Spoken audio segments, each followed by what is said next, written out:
que c'est audacieux de se retrouver. Ce n'est pas audacieux de se retrouver, mais c'est audacieux ce qu'on a essayé de vous concocter, c'est-à-dire une espèce de panorama de la musique anglaise à travers l'histoire, en gros de 63, 62, 63 jusqu'à, on verra, whatever.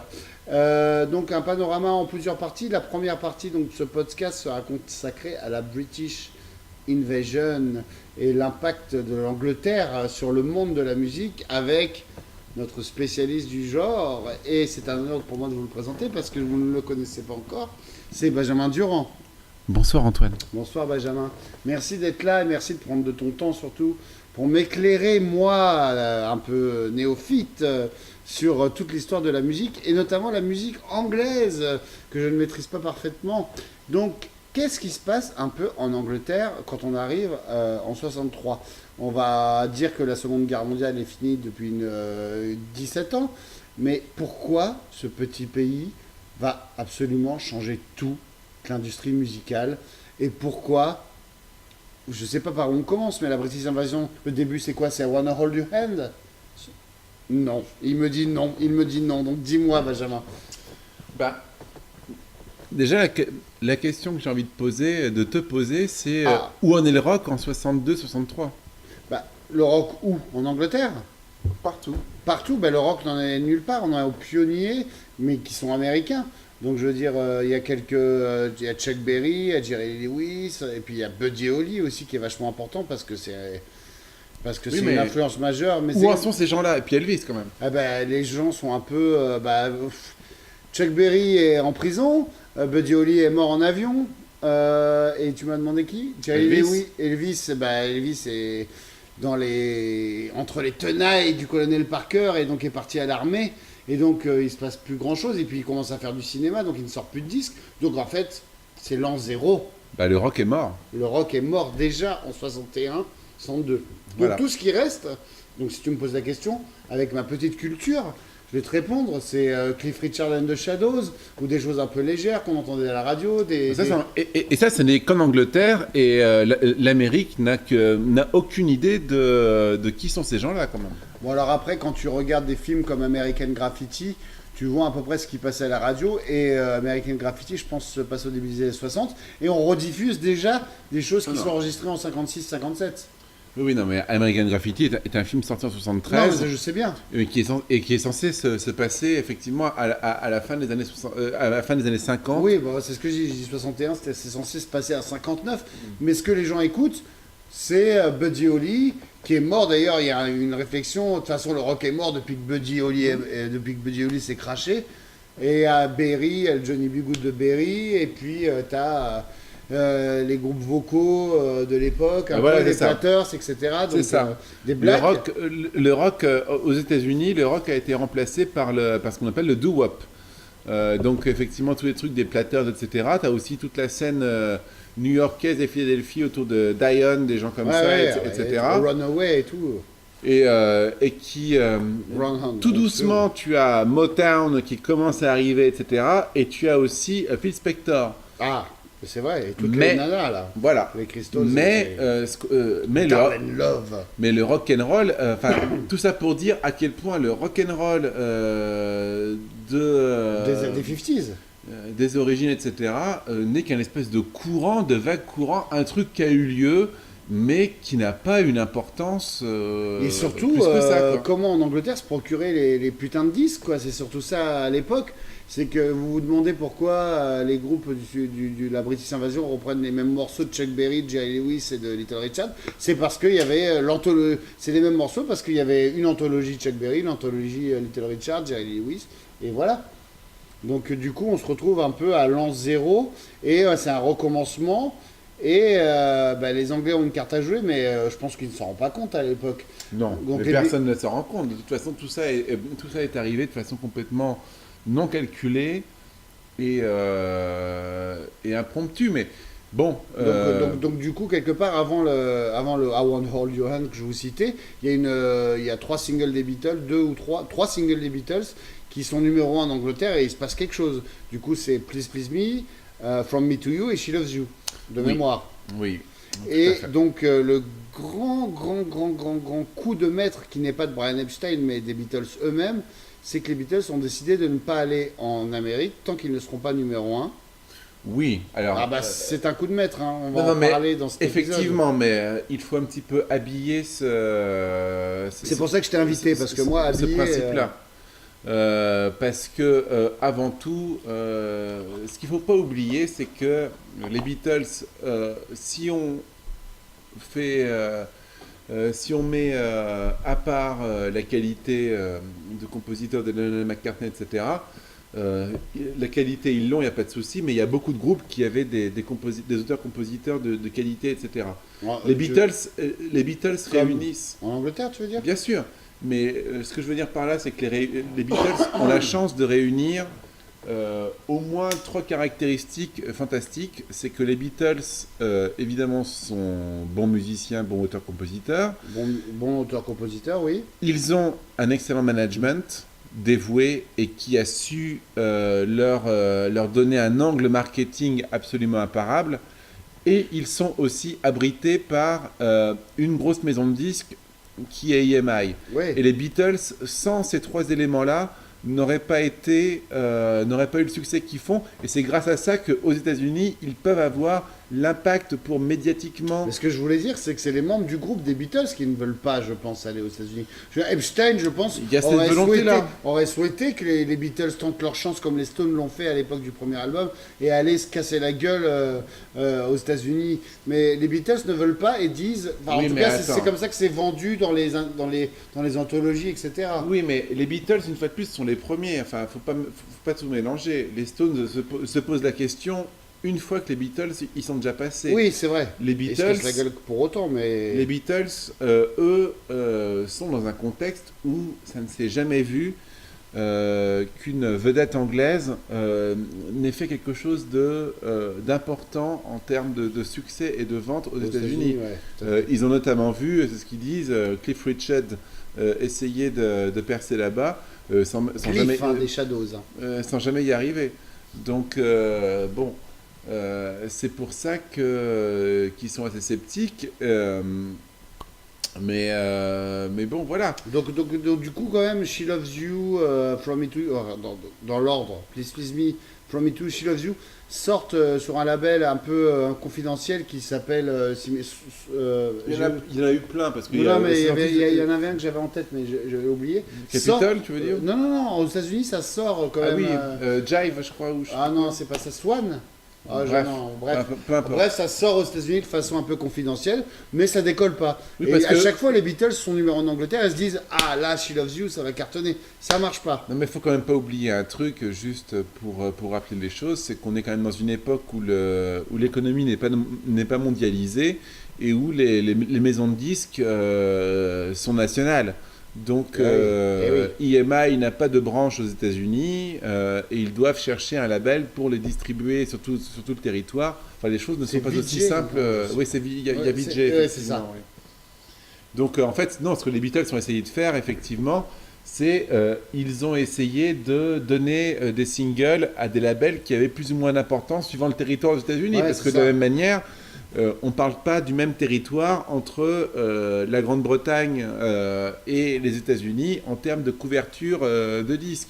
Donc les États-Unis, tel ou tel label a plus ou moins de couverture sur un territoire, genre le Midwest, Ouais. mais un autre label va avoir plus de couverture sur la Californie et la West Coast, et un autre label va avoir plus de couverture Ouais. sur l'East Coast. C'est ça le problème du territoire américain. Et donc, ce qui se passe, c'est que finalement, tout commence en France, puisque les Beatles sont en France, à l'Olympia notamment, quand ils apprennent de la part de leur manager, ça y est, vous êtes numéro 1 aux États-Unis, avec I Wanna Hold Your Hand. On est en janvier 63. 4, pardon, excusez-moi. Oh là là, je vais me faire taper sur les doigts. 64, évidemment. Et là, du coup, tout commence. Et je veux dire un peu, c'est le Ed Sullivan qui marque le début de la British Invasion. Les Beatles vont passer 3 semaines consécutives. Donc, le Ed Sullivan, c'était une émission un peu l'équivalent de Michel Drucker aux États-Unis, qui passait tous les dimanches soirs, où on avait une pléiade d'artistes qui passaient. Mais ça pouvait être aussi bien de la musique, comme des comiques, comme des ventriloques, etc. Et là, les Beatles arrivent et pendant 3 week-ends d'affilée vont être complètement reconnus par l'Amérique entière. Ils passent 3 week-ends de suite en tête d'affiche du Ed Sullivan et ils jouent à Wanna Hold Your Hand bien sûr, mais aussi le répertoire qu'ils avaient et les singles qui n'avaient pas cartonné aux États-Unis. Et là, on dit, la grande légende dit, pendant 3 minutes aux États-Unis, il n'y a pas eu de meurtre à New York notamment, pendant que les Beatles jouaient All My Loving, qui est effectivement la première chanson, qui n'est pas un single d'ailleurs, interprétée par les Beatles et par Paul McCartney. Et ce qui est savoureux, c'est que si vous regardez All My Loving à Ed Sullivan, vous vous rendrez compte que McCartney est filmé beaucoup plus que les autres et Lennon est quasiment pas filmé pas montré par le montage. Et du coup, ça peut expliquer après aussi l'importance de McCartney et le succès des Wings, mais ça c'est autre chose. Je m'égare un peu, mais en tout cas, Wanna Hold Your Hand est vraiment le premier pas c'est un peu Armstrong qui marche sur la Lune. Mais si j'ai envie d'extrapoler un petit peu sur ce que tu dis, ça signifie aussi l'autre révolution que les Beatles apportent à ce moment-là, c'est que les Beatles importent tout simplement le concept de groupe. Et cette façon de filmer qu'a Ed Sullivan, c'est juste qu'il ne comprenait pas que le groupe n'avait pas de leader. Et puis il y a 3 chanteurs, c'est génial. Ça, c'est une logique qu'il ne comprend pas. Et c'est exactement ça que les Beatles apportent aussi. Les mecs sont perdus au montage. Mais ils voilà. chantent, il y a Harrison qui vient faire des contre-chants, Lennon, il chante en même temps avec McCartney. Enfin voilà, donc il se passe un truc en 3 semaines, même que les Beatles ne comprennent pas. C'est-à-dire qu'ils posent pour la première fois le pied sur le sol américain. Déjà pour eux, c'est un truc de dingue parce que je veux dire, ils sont complètement obsédés par la Motown, par la musique américaine, et ils posent le pied sur le sol américain en étant complètement adulés. Et il y a à Kennedy Airport des milliers de nanas qui gueulent, et c'est le début de la Beatlemania. Et c'est des mecs, c'est un peu comme moi si j'arrivais à Nairobi et que les gens me disaient ouais, enfin tu comprends pas ce qui t'arrive dans ce cas-là, quoi, tu vois. Ce qui est très important, et ce que tous les sociologues ont étudié et ont pu dire à ce moment-là, c'est que la société américaine, comme la société européenne à l'époque, est une société qui découvre la jeunesse. À cette époque-là, plus de la moitié des Américains qui vivaient à cette époque-là avaient moins de 25 ans. Bah oui, c'est ça. Et c'était la première fois dans une société que ça existait et qu'il y avait les mass médias. Ouais. Et à l'époque, avant que les Beatles n'arrivent, le modèle absolu pour notamment de fantasmes sexuels pour les Américaines était vendu par les mass médias comme étant genre les quarterbacks de footballeurs américains, ouais. Donc des gens très successful, très musclés, etc. Et tout d'un coup, ça devient des Anglais avec des cheveux longs, etc., qui deviennent l'archétype des trucs. Et c'est une totale révolution dans l'histoire de la vie intime et du fantasme. Et la musique apporte ça parce que la musique, c'est le seul média qui, à l'époque, s'insère dans l'intimité des gens parce que les gens commencent à avoir du matériel portable avec les radios, etc., pour pouvoir écouter la musique qui est leur musique à eux et pouvoir se faire leurs fantasmes, etc. Et c'est en ça que les Anglais sont révolutionnaires là-dedans, c'est qu'ils amènent une image de l'homme qui est modifiée par rapport au canon de l'époque. Oui, parce que en fait, à Ed Sullivan, le premier gros buzz qu'il y avait eu à la fin des années 50, finalement, c'est l'apparition d'Elvis Presley. Mais ce n'était pas un groupe, c'était un mec tout seul. Et je veux dire, je ne suis pas persuadé, je n'ai aucune trace d'image de Chuck Berry ou de Little Richard à Ed Sullivan. Donc je veux dire, t'es le dimanche soir chez toi dans ton canapé, et c'est exactement ce qui s'est passé ce soir-là. Et puis tu te tapes les 4 petits Anglais, et non pas Anglais de Londres, des Anglais de Liverpool, quoi. Je veux dire, citer port, un port, enfin, c'était vraiment comme si on parlait de Bondoufle, je veux dire. Aujourd'hui, pour sortir une banlieue pourrie que personne ne connaît, vraiment une ville. C'était Liverpool pour les Américains déjà, pour leur faire citer les pays qu'il y a en Europe. Quand même. C'est difficile aujourd'hui. Quand même. Liverpool a une importance mythologique importante pour les Américains, c'est que beaucoup de colons anglais étaient partis de Liverpool pour aller migrer aux États-Unis. Ouais, mais donc Liverpool était un endroit important. Ouais, donc je te passe ce point-là. Donc du coup, en fait, c'est le point d'orgue, donc c'est... Ça remonte plus loin. Mais I Wanna Hold Your Hand est le premier hit single qui se vend en masse et qui devient numéro 1 instantanément. Du coup, sur cette période-là de 3 semaines, tous les autres singles d'avant reviennent numéro 1. Et je pense que les Beatles se retrouvent avec 6 numéro 1 d'affilée pendant quasiment 2 ans après. Enfin, je veux dire, tous les premiers singles des Beatles ressortent et ils deviennent tous numéro 1. Donc en gros, on se retrouve avec un top 50, entre guillemets, qui est habité par les Beatles, quoi. Et donc ça, c'est le premier groupe vraiment de la British Invasion qui vient bouleverser les mœurs, quoi, quasiment, parce que il n'y avait rien pour les jeunes, quoi, à l'époque. Et là, on se retrouve, merde, putain, on a envie de baiser ces mecs. Enfin, je veux dire, pour les jeunes filles, et d'ailleurs, vous regardez le public qu'il y a, ça fait très bizarre aujourd'hui, parce qu'on a l'impression que c'est des gamines de 14-15 ans. Et c'est ce qu'on va retrouver dans tous les autres groupes, enfin, même aux États-Unis, je veux dire, c'est des publics féminins quasiment exclusivement, qui hurlent et qui, pour citer Bill Wyman de façon un peu vulgaire, c'est lui qui l'a dit, c'était un flot d'urine qui était là dans les salles, et c'est assez, ça peut paraître dégoûtant quand je vous le dis comme ça, mais c'était apparemment ce qui se passait, c'est-à-dire que les filles découvraient une image c'est une espèce de pornographie d'après-guerre en fait, enfin si je peux m'exprimer ainsi. Et une redéfinition totale de l'identité masculine également. Ah voilà, tout à fait, parce que oui, non, mais exactement. Enfin voilà, donc c'est le premier exemple. Donc, mais après, il va y avoir les Animals. Les Animals je pense vraiment qu'on peut dire que c'est les Animals qui sont les deuxièmes. Et pourtant, alors les Animals, ils s'appellent les Animals pas par hasard, parce que tout le monde leur disait, vous avez des gueules d'animaux, tellement que si vous regardez les photos des Animals, c'est pas les mecs. Il y a d'autres versions. Il y a apparemment la version... Qui viennent de Newcastle, hein, quand même. Hein. Voilà, il y a la version... À part Alan Shearer, il faut savoir où est situé Newcastle. Il y a une autre version sur la définition oui, que apparemment il y avait un gang à Newcastle où les mecs de ce gang, dont un a appartenu aux Animals à un moment, qui était appelé Animal John ou je sais pas quoi machin, et c'est à cause de ça que le nom Animal Moi je parlais de ça parce que dans une interview du Ready Steady Go, pourquoi vous appelez Animals? Parce qu'on ressemble tous à des animaux. Et c'est vrai que l'acné de Eric Burdon, et puis la gueule d'Alan Price ou de Chas Chandler, qui a déjà un peu de l'embonpoint dès 64, sont pas vraiment dans les standards de ce qu'on pouvait voir à la télévision à l'époque. Donc les Animals, vraiment, mais alors là, c'est presque... Enfin, c'est un coup de... Et d'ailleurs, ce qui est drôle, c'est qu'en France, même en France, c'était...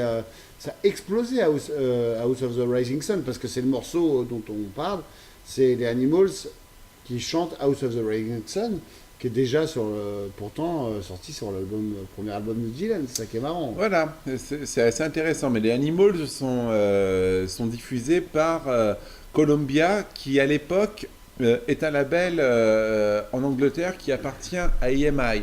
Ouais. Et Columbia, en Angleterre, diffuse les disques de Columbia US. Et Columbia US n'est pas du tout un label de rock, c'est un label de folk et de jazz, avant tout à ce moment-là, qui notamment publie des disques, notamment de Aretha Franklin, et Aretha qui n'est pas connue, qui n'est pas du tout connue à ce moment-là. Enfin, bref.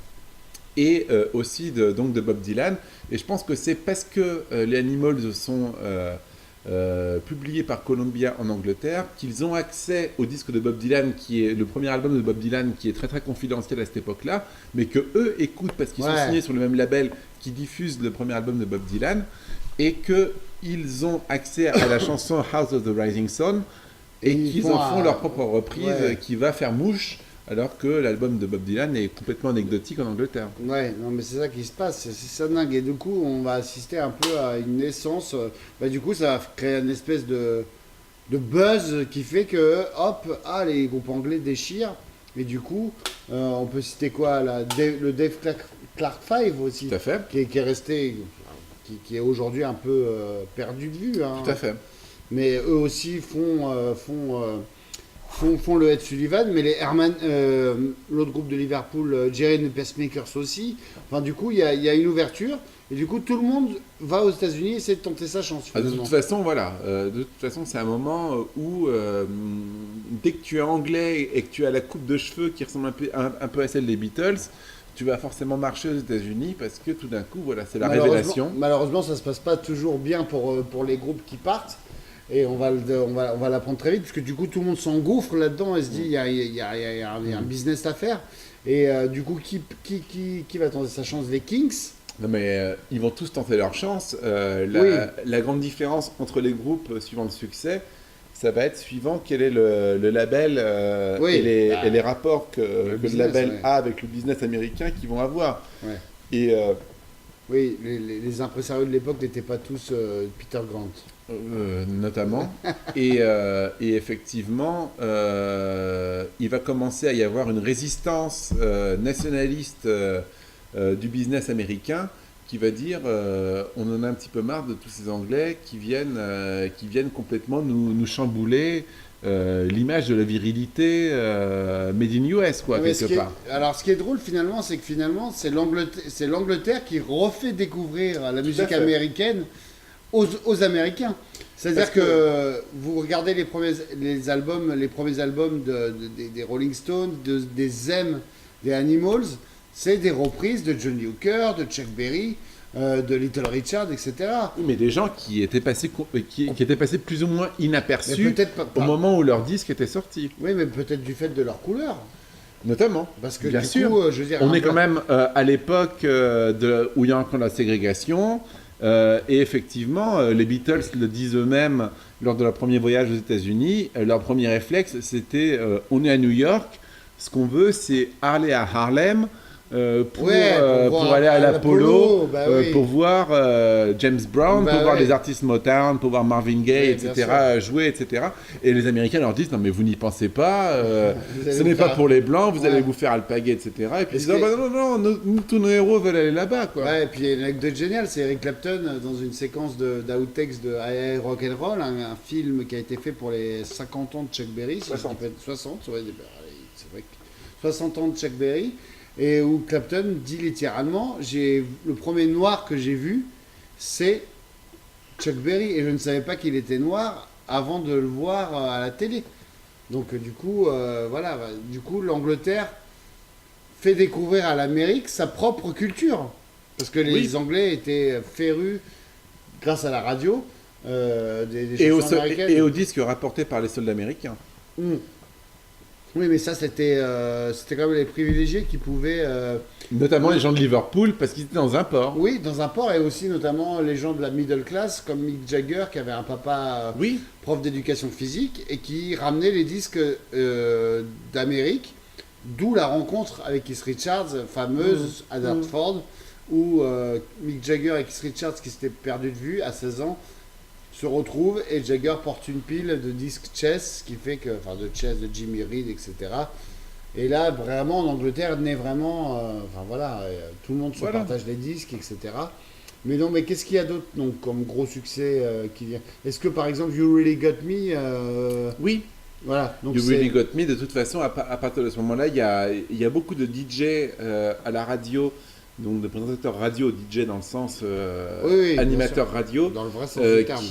Qui de toute façon comprennent le filon et qui diffusent tout. Et effectivement, des disques comme les premiers Kings, etc., deviennent des standards et font naître ce que la merveilleuse compilation Nuggets nous permet d'avoir comme témoignage.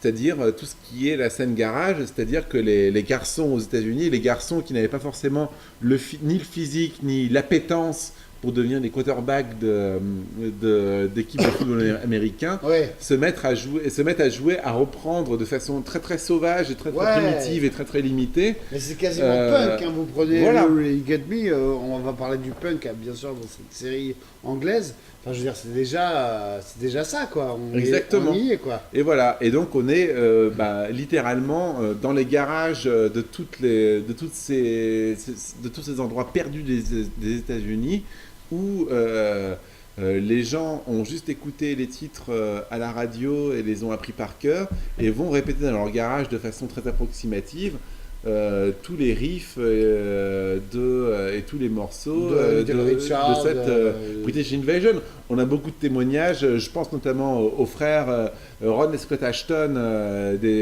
qui vont former les Stooges après, qui vont faire un voyage initiatique en Angleterre uniquement parce que ils ont été fascinés par tous ces morceaux-là, de tous ces groupes-là.